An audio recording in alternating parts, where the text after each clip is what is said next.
All right, so the other day I asked you guys to highlight the enlightened ideas in the Declaration of Independence. This is one form I found online, so we can kind of go through this together. So, the Declaration of the 13 United States of America. Ooh, first, we're going to see that. All right.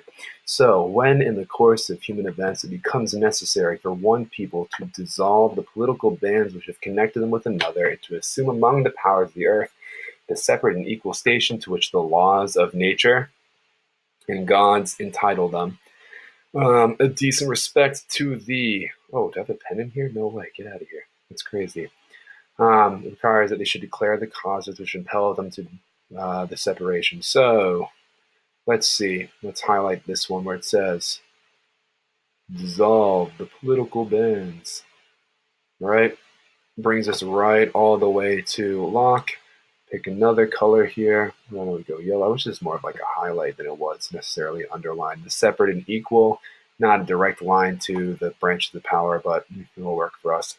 Laws of nature and concepts of God, right? So far, got some ideas here. All right, let's go back to the pointer. I'm going to erase those. Actually, no, I'll leave them for you guys. Okay. We hold these truths to be self-evident, all right, that all men, oh, maybe that's a tie to the concept of empiricism. Oh, it is a highlighter tool. That is neat. Look at that. Okay, that all men are created equal. Cool, that one passes. And that they are endowed by their creator with certain unalienable rights, that among these are life, liberty, and the pursuit of happiness. So a little similar to Locke there, right? And that to secure these rights, governments are instituted among men, right? Deriving their powers from the consent of the governed, right? Oh my gosh, that is an absolute Locke and Hobbes idea. Cool. That whenever any form of government becomes destructive of its ends, it is the right of the people to alter or abolish it. Ending sections, at least section 225 of Locke. And to institute new government, laying its foundation on such principles and organizing its powers, I'm horrible at highlighting, in such form as to them shall seem most likely to the effect of their safety and happiness. Prudence, indeed, will dictate that governments, let's switch up colors, why not, long established should not be changed for light and transient causes. That is a direct Locke reference there, right? We're not just going to do whatever. Maybe we'll just stick with the pink, but we're not going to do whatever we want. That we are going to follow some sort of protocol, right? And that's not going to be for one comment a president makes or a king makes, right? That it's for some big issues, because that mankind are more disposed to suffer, while evils are sufferable, than to right themselves by abolishing the forms to which they are accustomed. But when a long train of abuses and usurpations pursuing invariably the same object evinces a design to reduce them under absolute despotism, it is their right, it is their duty to throw off such government and to provide new guards for the future security. Cool. Such has been the patient sufferance of these colonies, and such is now the necessity which constrains them to alter their former systems of government. The history of the present King of Great Britain is a history of repeated injuries, usurpations, all having a direct object the establishment of an absolute tyranny over these states. To prove this, let facts be submitted to a candid world. Cool. You guys can always pause the video and highlight these things. I'm going to erase it because I did a horrible job. Cool. So let's erase. I feel like one of those cool John Green's not cool. He's smart and interesting, but not cool. But I feel like John Green, but not as organized or smart using these tech tools. Okay, here we go. We're just going to stick with the pink because we can actually see the words that we're highlighting. Okay, now let's keep going. Under here, we're going, what is going on? Okay, anyways, down here is going to be 27 complaints and grievances during the revolution, okay? 27 of them.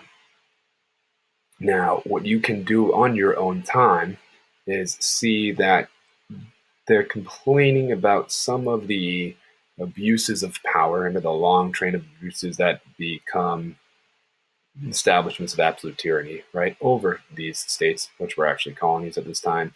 And we see some of these grievances are directly correlated to actual events from the revolution revolutionary period, right? Like the Townshend Acts, Tea Act, Stamp Act. Let's see what else. Earlier taxes to help pay for the debt of the 7 Years' War, started in Europe and trickled over to the New World. The Boston Massacre, Boston. I don't know if the Boston Tea Party happened at that point. I can't remember off the top of my head. Bad history teacher. The fact that there were instances in which, like during the Boston Massacre, that they argued that the court system wasn't fair, even though one of our presidents and founding fathers represented the soldiers because he saw justice that wasn't going to be served. But it's really just a list of complaints over and over and over again, especially main ones like protecting British from mock trial through mock trial. So fake courts in which they allow British soldiers and government workers to get away with whatever, essentially. And the big one here is for cutting off trade with all other parts of the world.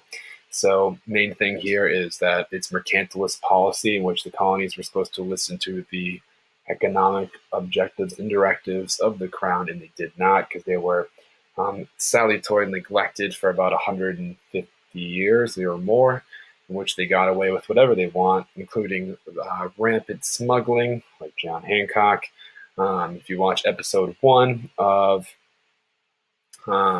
maybe it's episode 2, but I believe it's episode 1 of the John Adams historical series of HBO, it's very inappropriate, but regardless, it shows a scene of Hancock being accused of smuggling, and they tar and feather somebody, and I told you about how brutal that was. And then another one here is the imposing tax on us without our consent for depriving us in many cases of the benefits of trial by jury. So basically legislative creating taxation without the consent of the people, or the people having that representation to help establish those taxes, and then not having a trial by a jury. Cool. Now, many of these, colonial citizens felt that they were full-on Englishmen and that they deserved the rights established in the English Bill of Rights, and that became a massive point of contention as well, and later inspired the concept of having a Bill of Rights, which is eerily similar to the English Bill of Rights. We talked about that today, actually, with our Federalist versus Anti-Federalist slides, about the Federalists worrying about having a Bill of Rights because people might interpret it as individuals only having those powers. So, John Jay, John Madison, Alexander Hamilton didn't want to necessarily have one. I can't tell if my Wi-Fi cut out again, so I'm going to repeat that. John Jay, James Madison, and Alexander Hamilton feared that a Bill of Rights being expressly stated would later be interpreted as people only having those rights, when in reality they had more. And then the Anti-Federalists, led by Samuel Adams and Patrick Henry and many others, mostly the vocal leaders of the Revolution, who wanted state power over a strong central government, eventually compromised and said that they needed to, in order to ratify the Constitution, there needed to be a Bill of Rights, because they wanted people to know exactly what their rights were. And they interpreted that as people would see that they had more rights, not that they only had those rights. That's a point of contention as well.